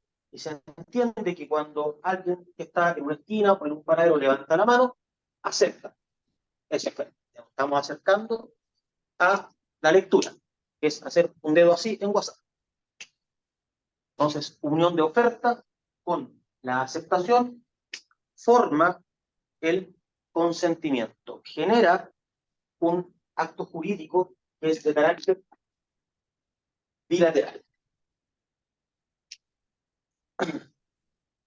Ahora, el acto jurídico, ya sea el de oferta o ya sea el de aceptación, requiere reunir ciertos requisitos. Uno de esos requisitos es la seriedad. No sé si ustedes recuerdan casos como, parece que de hecho hace poco hubo otro, que hay un error en la página, sí hubo, parece que en Walmart, que hay un error informático en la página web y el producto se ofrece a 300 pesos. ¿No? Fueron los iPhones, sí, fueron los iPhones. Y un tipo compró no sé cuántos iPhones. ¿Cuántos compró? Compró como 10 iPhones, ¿cierto? Porque estaba como a cuánto, como a 100 lucas. No, ese error fue un de una profe que trabaja en Walmart. Ah, fue voluntario. Sí, sí, porque tenían mucha mercadería en el puerto, entonces tenían le salía más barato vender el iPhone muy barato a que tener la mercadería. Ah, no fue un error. Pero el último que salió como 6 lucas, una cosa así. Ya. Ese sí fue error. Ya, entonces, eso suele pasar, y pasó hace como 7 años, con los pasajes aéreos. Hay un pasaje aéreo que era como a 2 lucas. Yo el año pasado compré un pasaje a Miami por 17 lucas. ¿Cuánto? 17 lucas. Y me lo respetaron. ¿Y te lo qué? Y me lo respetaron. Te lo respetaron. Un poco más, me sale 145, pero en business. Pasó en Chile pasó, Solo estás. pero no fue masivo. Fue masivo. Ya eran muchos pasajes a un precio que ya está la clave. El precio era ridículo o risible.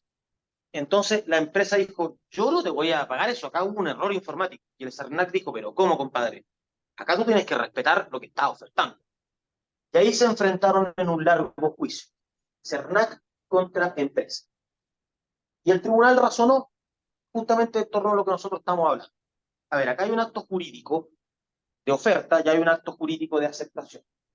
Pero tanto la oferta como acto jurídico bilateral como la aceptación tienen que reunir ciertos requisitos. Y acá uno no puede esperar que responda a una realidad, a un principio de realidad y de seriedad, un precio que está por inventarte a 500 pesos, donde el precio normal son 500.000 pesos.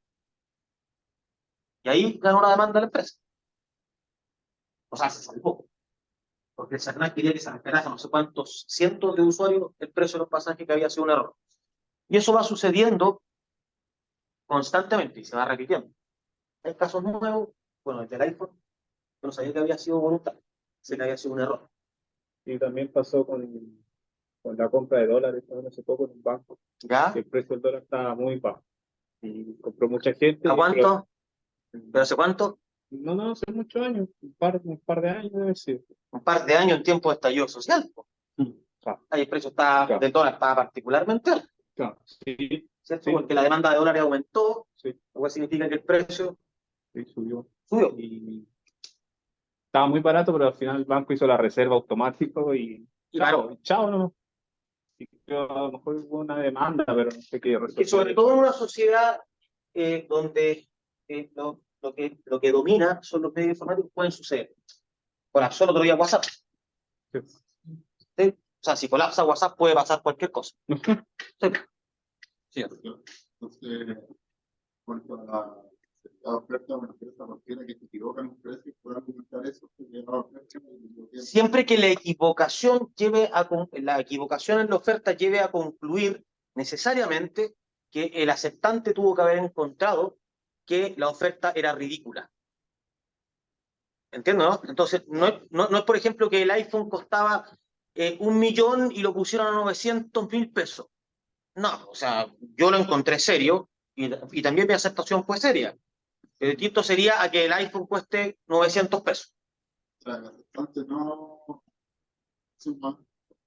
diga que en realidad fue serio, ahí en parte Claro, tienen que ser serias tanto la oferta como la aceptación. Ambas tienen que ser serias. Entonces, no puede haber seriedad ni en la aceptación, ni en la oferta, en un precio que es risible. Pero tiene que ser risible, tiene que rozar lo ridículo. No puede ser algo que sea fruto de un error. Quizás 400.000 pesos, un error, pero no es lo mismo que 400 pesos.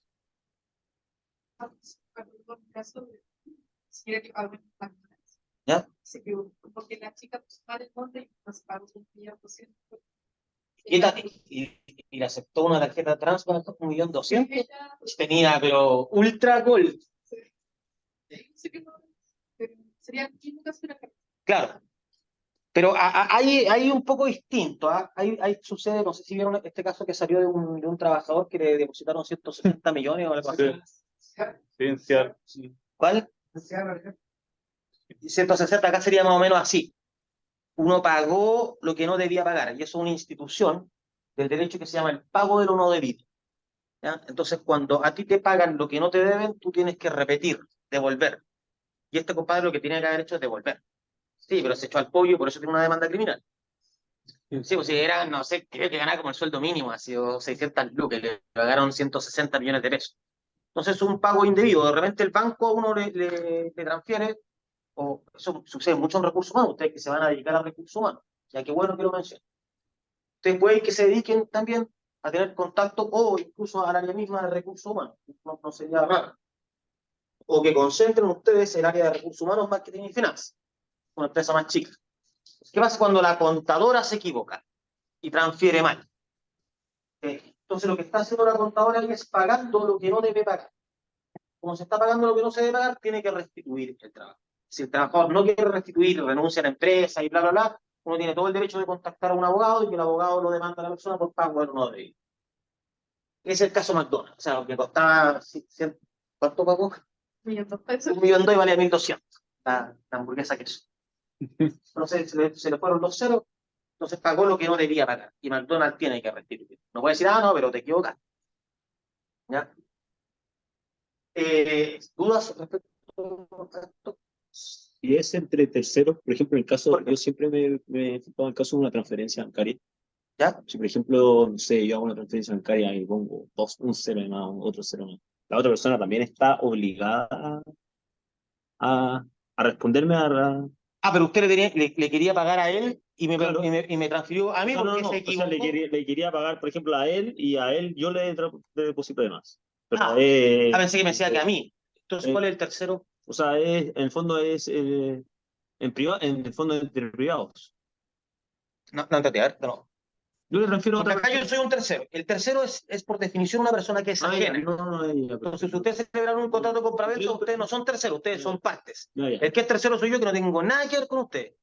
Entonces, sería como que tú me transfieres a mí porque tenías dos cuentas y se te traspapeló, ¿no? Y tenés que pagarle 100.000 a él y me terminaste pagando 100.000 a mí.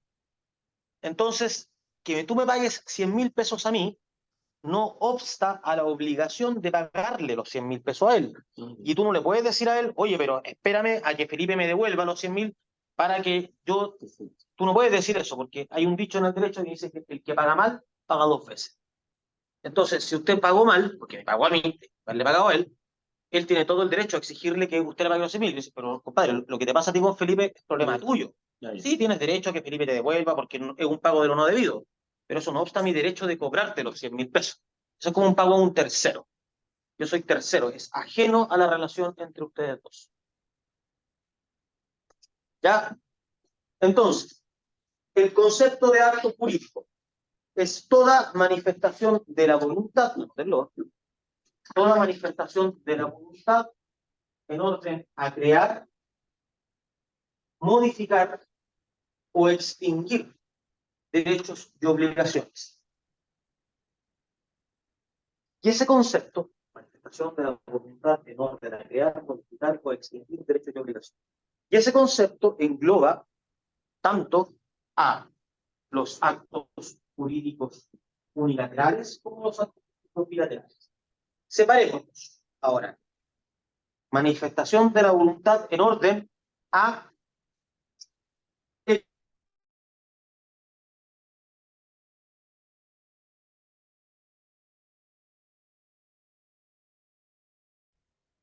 el pago es un acto jurídico unilateral. Entonces, vamos desglosándolo en ejemplos. Yo hago parar la micro paga porque yo estoy aceptando una oferta. Entonces, hay una oferta de una empresa de transporte, dueña de no sé cuántas micros. Esa oferta yo la acepto por medio de cuando yo levanto una mano. Y cuando yo me subo, ¿y a qué obliga a la empresa? A la empresa la obliga a transportarme y a mí me obliga a pagar. Y cuando yo me subo y pago su mi tarjeta VIP, pago. Pero ese pago que yo hago es un acto jurídico también unilateral, porque para ser perfecto requiere solo de mi voluntad.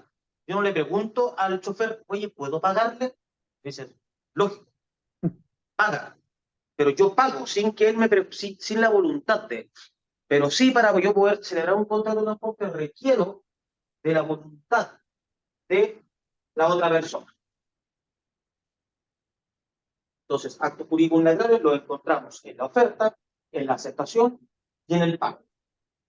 Los actos jurídicos bilaterales, como les dije, son aquellos que para encontrarse perfectos requieren de el acuerdo de dos o más voluntades. Son los contratos. Todos los contratos son actos jurídicos bilaterales. Pero los actos jurídicos bilaterales no solo crean derechos y obligaciones, sino que también modifican derechos y obligaciones. Y la manera en que se modifican los derechos y las obligaciones es por medio de otro contrato, que se llama contrato de novación. La novación es un contrato que modifica otro contrato y puede ser de carácter subjetiva, puede ser de carácter objetiva o puede ser de carácter subjetiva y objetiva a la vez. Vamos a explicar. El compañero me vende, me oferta vender su computador. Yo no le he dicho que sí. Hasta el momento solo hay una oferta, nada más, en el plano del derecho. Cuando yo le digo acepto, hay una aceptación, acto jurídico unilateral, y la unión de la oferta y la aceptación forma el contrato de compraventa. Que a él lo obliga y a mí me obliga. A él le obliga a transferirme el computador y a mí me obliga a pagarle el precio. Cuando yo le pago el precio, acto jurídico unilateral de pago. Pero supongamos que yo no pago todavía, y él tampoco me paga. Y hay un tablet, es un tablet, ¿cierto? Y hay un tablet ahí.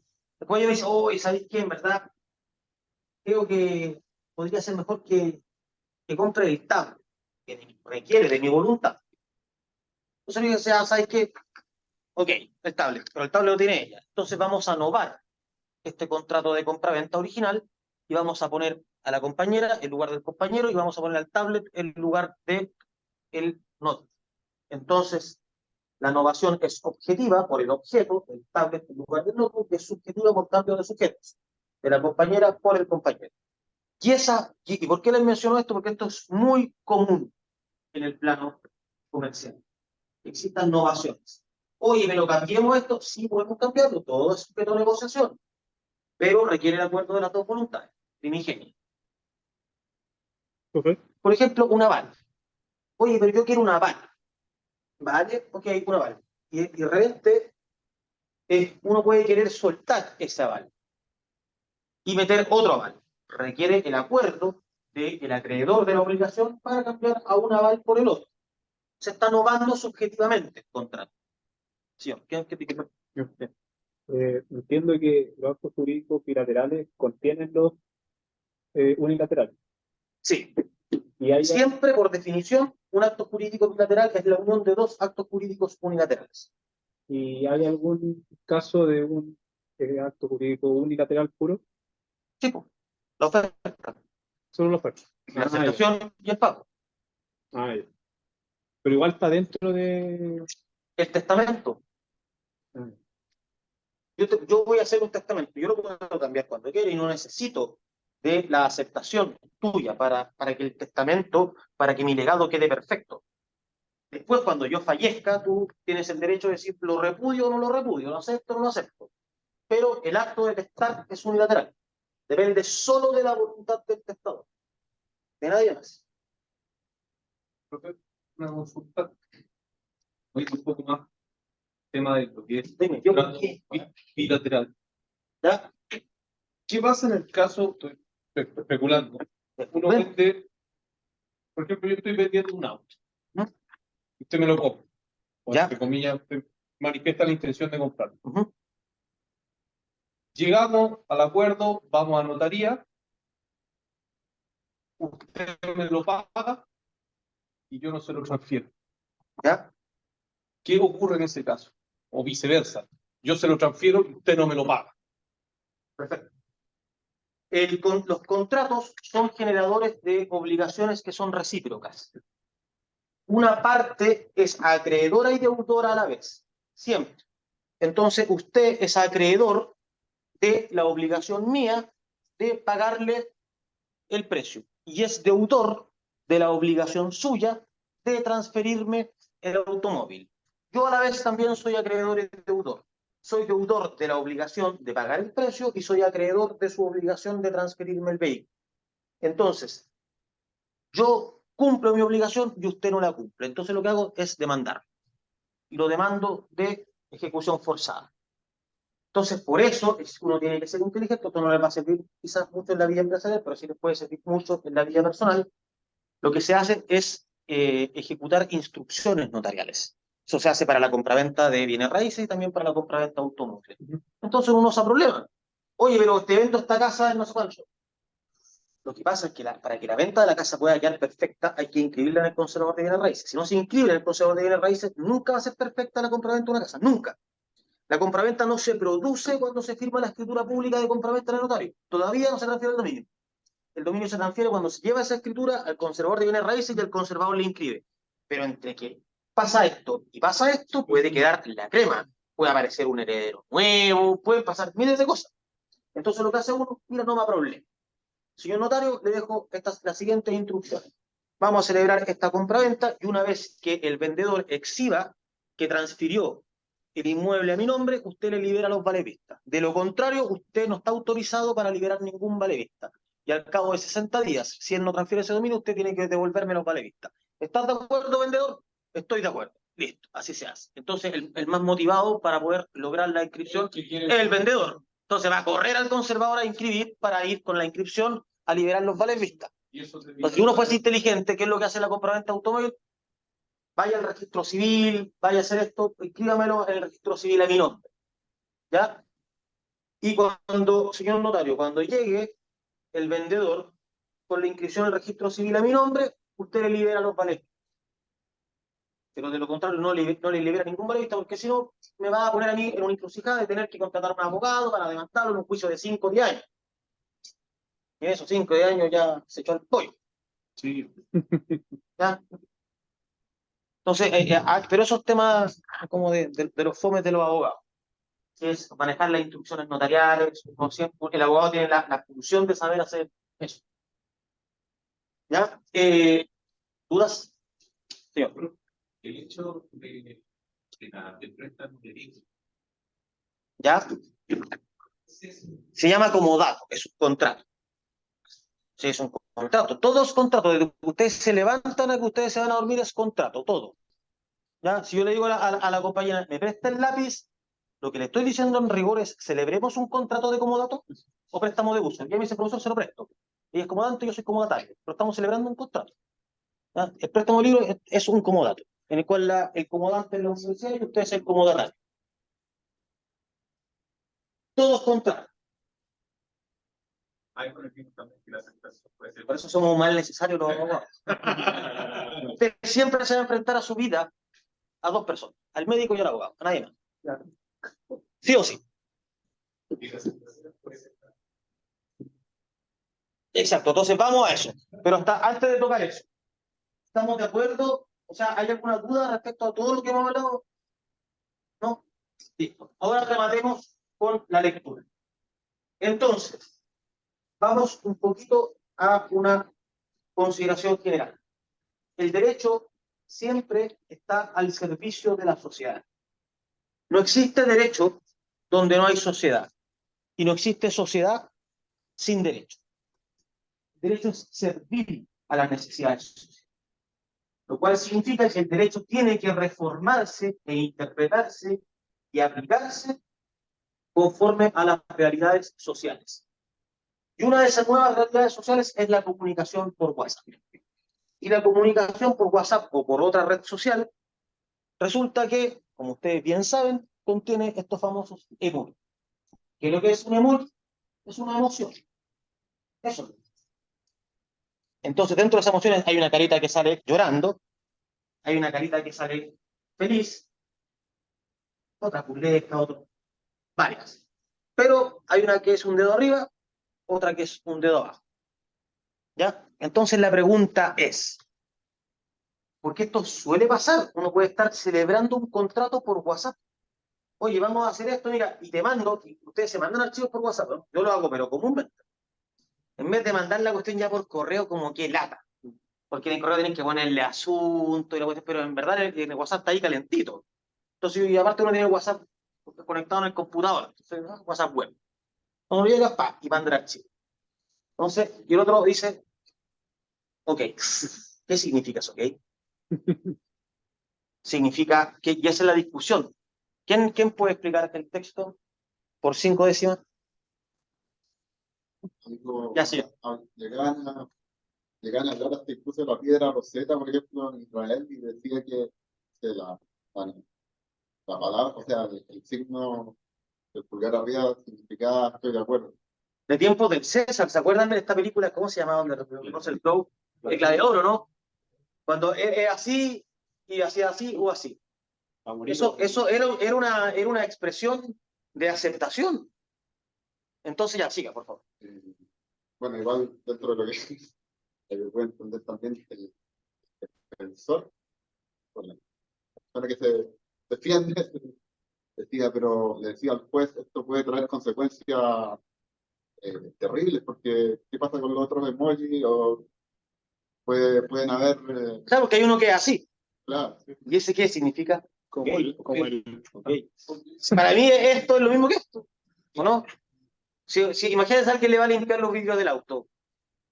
Si uno le hace así, supongo que el tío piensa, oye, me limpié los vidrios, nos vamos a agarrar a combo. Pero si uno le hace así, es como, límpiame y te voy a pasar plata. Si uno le hace así, yo creo que también es lo mismo. Ya, siga así.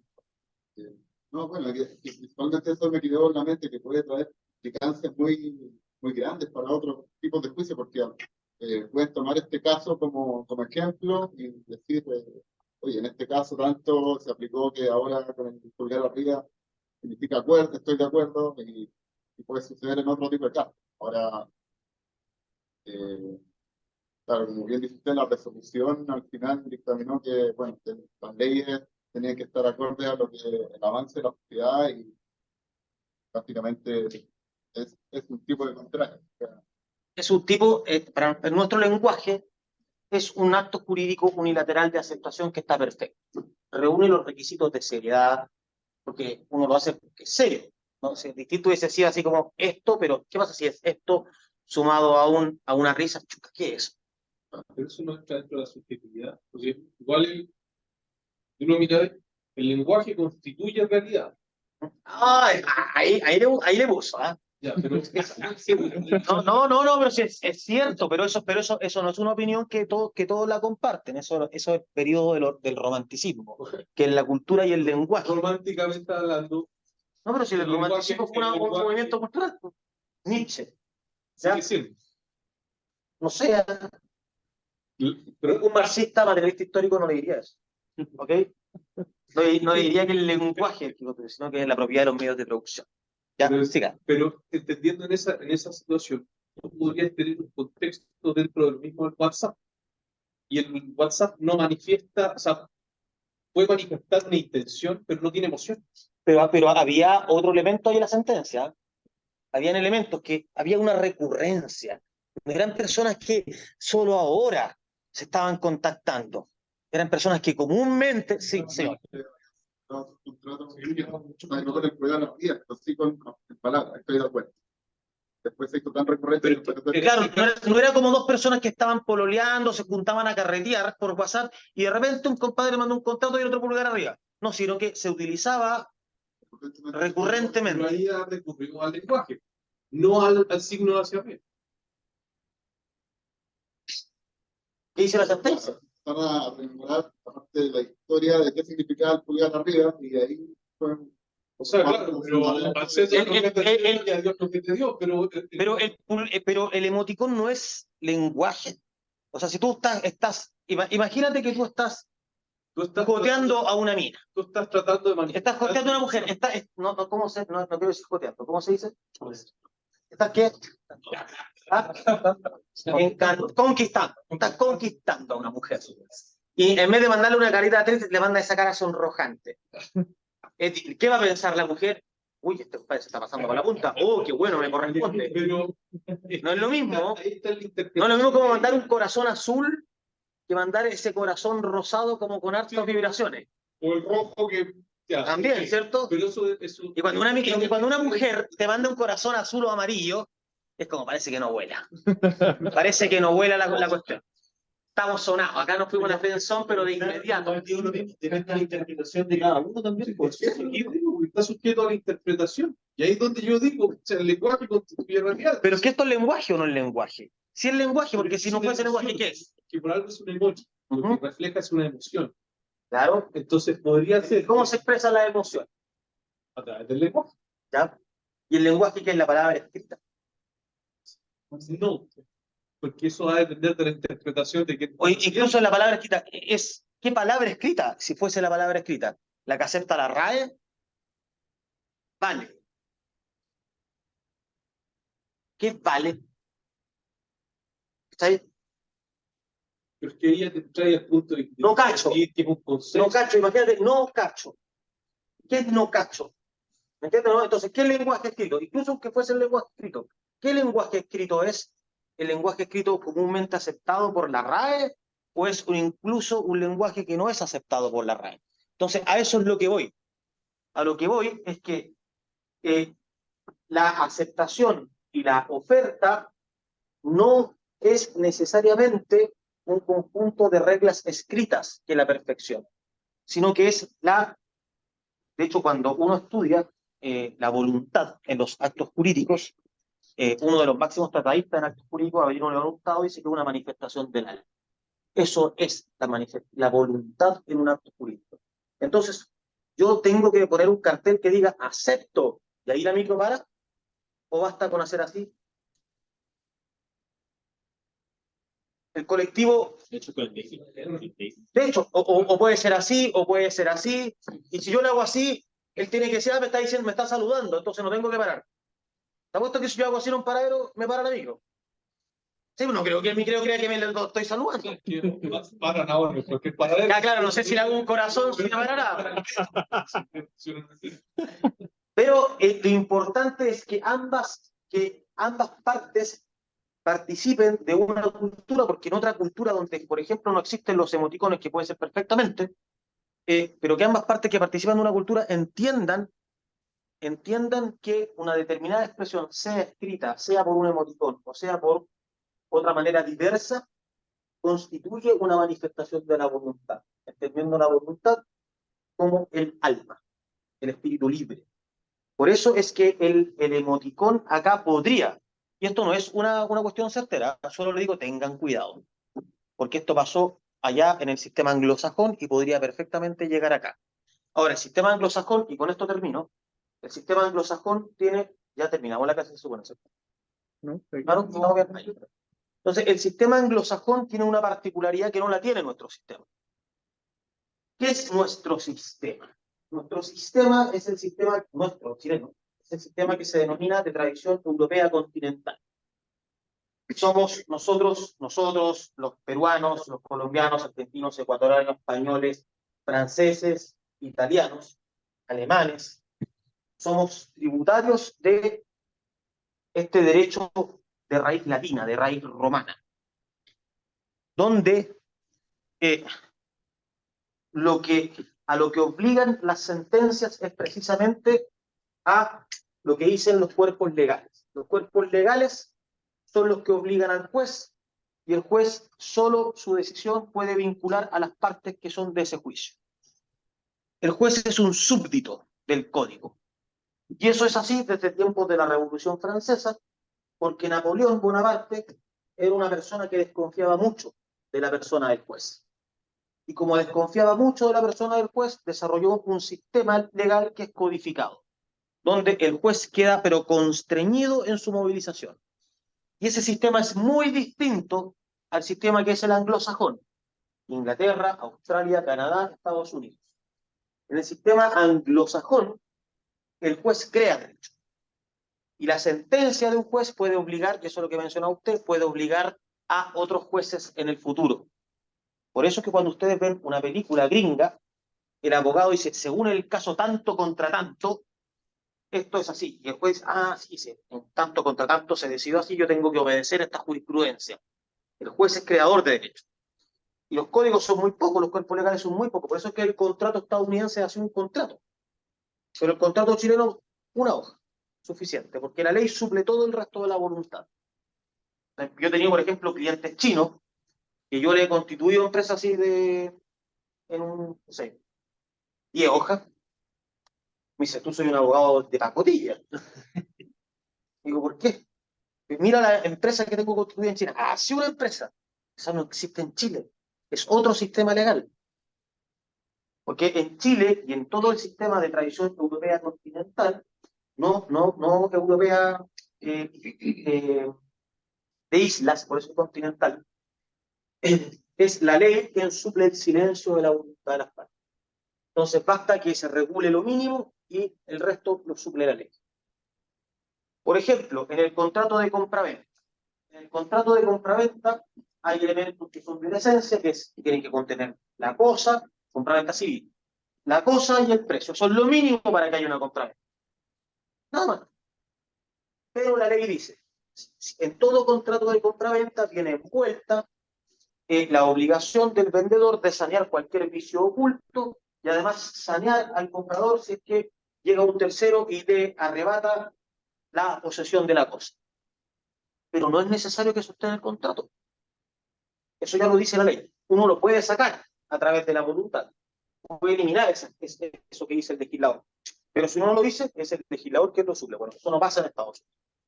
Y en todo el sistema anglosajón. Por eso es que si ustedes se enfrentan alguna vez en una negociación contractual con un gringo o alguien que venga de esa tradición, es normal que ellos entiendan los contratos así.